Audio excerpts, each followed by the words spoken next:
So, ladies and gentlemen, yeah, I will shortly show you what can change or what will be different for us within our day-to-day work concerning digitization projects within the new legal context of the transposition into Belgian legislation of the Orphan Works Directive. Digitization projects at the Library of Belgium are concerning the whole diversity, all kind of sources we are conserving here in this building.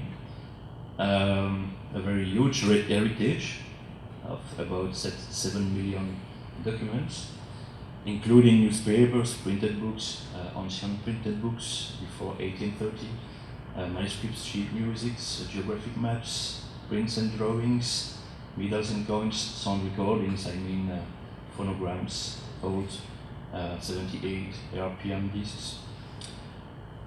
Heritage coming from the antiquity till today, so of course, not all the sources are concerned by the topic of today, but most of them, not through the full range of sources, but within the majority of the collections we have, the latest parts, so the end of 19th century and 20th century, the production of those centuries are concerned by the copyright problematic, and I speak here just about general copyright problematic. Only a part of them are concerned by the problem of orphan works. But since 2011, we introduced for all kinds of sources a step within our digitization workflow, part of the preparation of the work, which is a quick search for each single unit of if this work is still copyrighted or not, or which kind of information we can find concerning copyrights for each work. This is possible for printed books, music sheets, or phonograms. And this is what I am calling a 5-minute search, so certainly not a diligent search, but with just a Googling, the consultation of some general sources like library catalogs and something else, in the same kind of sources. After 5 minutes, generally we have an information which is manageable. We have 3 kinds of results. The work can be certainly part of the public domain, and we don't have any problem to digitize it and to valorize it online, because as Nicolas told you before, what the public wants today, it's not to know that we are preserving and that we are digitizing for conservation, it's just getting access, and if possible, online. Including researchers who are asking for to be able to work on the sources during the night. And I'm not joking, I received many demands to be able to get special access to their digitized heritage in the context of their researches, because they say they work during the night, when the library is closed, of course. So, a work after 5 minutes, usually we know if the work is still protected and copyrighted or not. But of course, just for part of them. And after 5 minutes, and after a very quick search, a very lot of works remain unclear concerning this question. So the right status remain unknown. Sometimes we made some tests, some trials, and we discovered that then after 15 or half an hour for unknown works, the status remained the same. This is the reason why we are stopping after 5 minutes. First conclusion, you have 2 kinds of scenarios. After a quick search, you know what you can do with a work, or after 5 minutes, but also after 30 minutes or 1 hour, you still don't know. and this is the place where we are when we are speaking about orphan works. Sorry for the mistake in my slides. It was impossible for us to identify orphan works within the very big, huge repository of unknown sources, sources for which we don't know what is the copyright situation. When we know what we can do with the sources, we are documenting this information by within the metadata we are producing during the digitization process. And this information, of course, is important to propose, to define the online dissemination of the documents. And based on this information, we are restricting the access inside the library, which is allowed for us as National Library to give access to uncopyrighted material with respect of certain conditions, of course, closed terminals and so on. But if we are sure that they are out of copyright, we are proposing online access. When we don't know sources for which status is unknown, we have to reject the sources from the selection of the documents we are digitizing. And so, up to now, orphan works remain out of the scope of our digitization projects, most of the cases. Of course, we can have, it remains out of the scope. There is a special case of newspapers. Newspapers, as you know, one title can have been existing from 1830 till today, for instance. And one title of newspaper contains hundreds at minimum of articles. If you want to clear the right status of a newspaper, it's quite impossible for us. We consider that 66%, about 60% of the articles are anonymous, so good luck to identify the right authors. And for the rest, many articles are signed, but with initials, pseudonyms, and so on.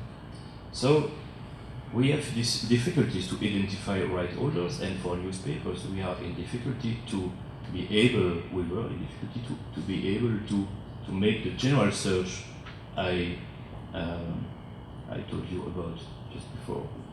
What we are doing for books, is in practice impossible for newspapers. Because of the specificity of the source, because of the mass. We have 2,000 titles of Belgian newspapers here in the library. It's just impossible to envisage a systematic search, including a quick search.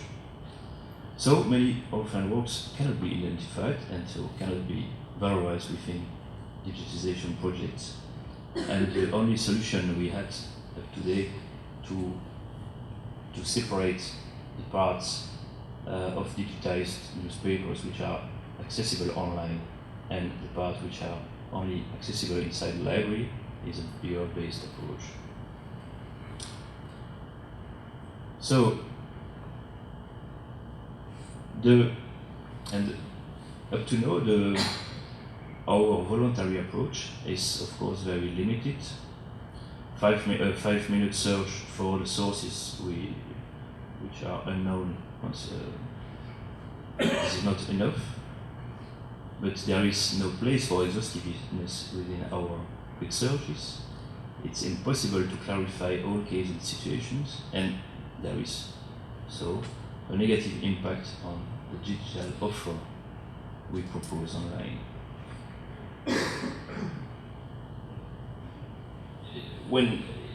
If we consider a more comfortable context of if we would be able to make real diligent searches for each unit, it would have been limited as legal value. The reasons have been indications, but not shouldn't have any legal value because of the unclear legal context before the European Directive of 2012. It would have been impossible to increase. It is impossible to increase the search duration of the searches we are doing, just because the staff members I have to digitize my collections, or the collections are limited, and of course we cannot take too much time to do it. And there are no tool, or there were no tools to collect and to facilitate this work.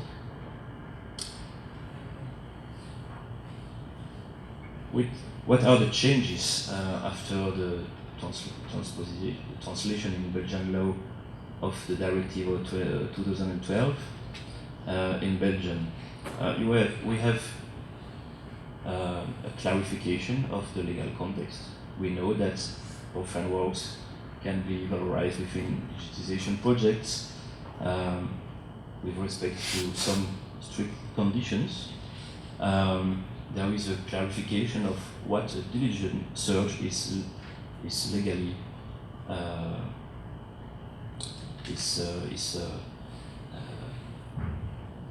can be, and which kind of actions have to be taken to prove that the search was diligent.